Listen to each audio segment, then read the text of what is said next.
All right, with a few weeks of stuff like Comic-Con, San Diego Comic-Con, and other things outside of the game, I have been not making any videos, but if you remember me, this is Matthew with Padres back with another video.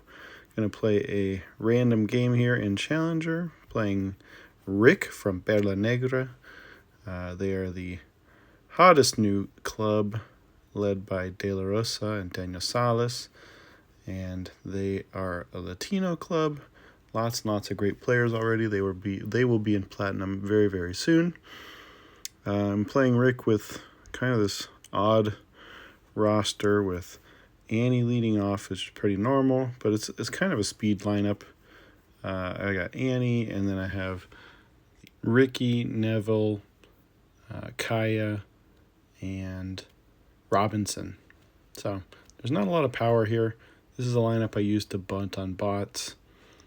I don't know why I decided to play this one. It's kind of more compelling for video because most of my games are getting somebody on and hitting a homer with my 3, 4, 5 hitters. But this one, I've got to work a little harder to get runs across. And I'm using a junk pitcher. If you see here, I decided late to send Ricky on that throw.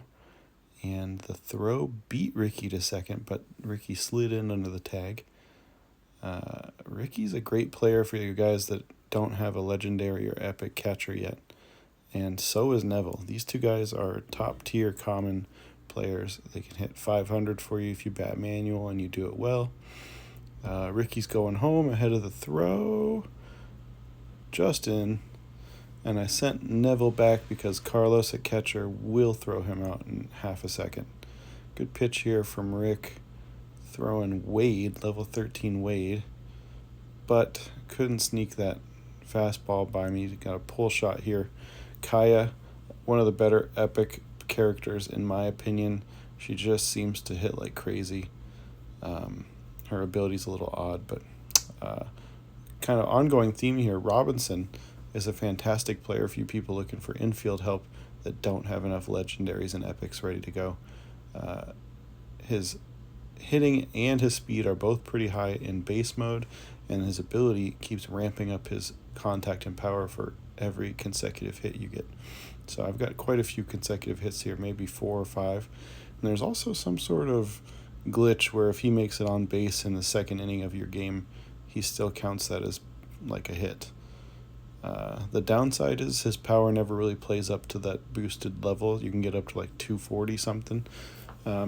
But I did get a homer here, and that was with 4 runs. I kind of thought I wasn't going to be able to get more offense. But now we got Gina up. I don't think Gina's going to be able to get a hit.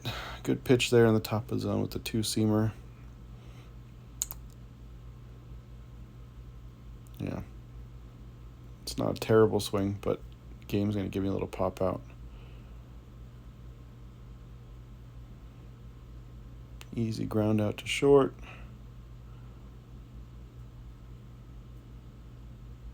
Alexander here.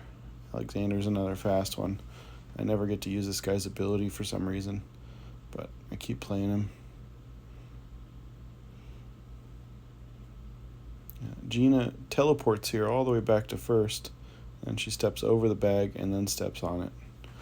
Weird little shit happens sometimes in this game, but I'm sure Rick is like, Jesus Christ, just get your third out and get out of here, man. Alright, so I'm pitching J-Ho today. J-Ho is awful.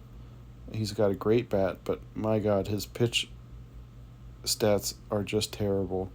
His pitch selection's not great. He's got 2 good pitches you can work off, the sinker and the slider, but that forkball is just so easy to read. And his base spin is so low that anyone who makes contact with things in the zone is getting hits every time. And his spin is so low even that sometimes out of the zone people are getting hits. So leading off with Gina here, got a nice first pitch strike right on the edge of the zone. Trying to get Rick here to swing out of the zone, but he's not going for it. So I'm going sinker. I went back out of the zone and he got a hit anyway. See? Helps to have some high base spin. Next batter, Durant. Rick is not running a meta lineup here. but he does have a bunch of good players in this lineup. Durant can be dangerous, but I tend to find his batting average sits in the 400s instead of the 500s, which is where I want most of my guys. Durant is useful at second base, though, so you'll take that batting average for the defensive change. But usually I bat Durant further back in my lineup. Carlos is a character I don't use. Occasionally you get nice throwouts with his ability. I saved that first forkball for a nice moment there to really get him off speed there. Got the strikeout, but the stolen base went through. Ryan here batting fourth and hit in the zone, but it is an easy fly out to right field to end the game. Good game, Rick. Sorry you got that recorded. You just happened to be the first one I found after 5 refreshes. Coming up here, we have a new player. This is Epic infielder Martin. And you can see from this little promo video, his ability is playing at short or second and boosting the defense of your little cornerstone duo there.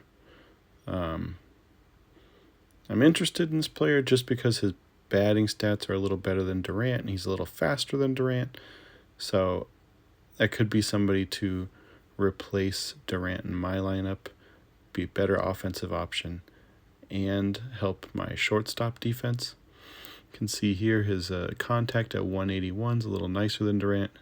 His power at 200 is a little below Durant, but I'll deal with that.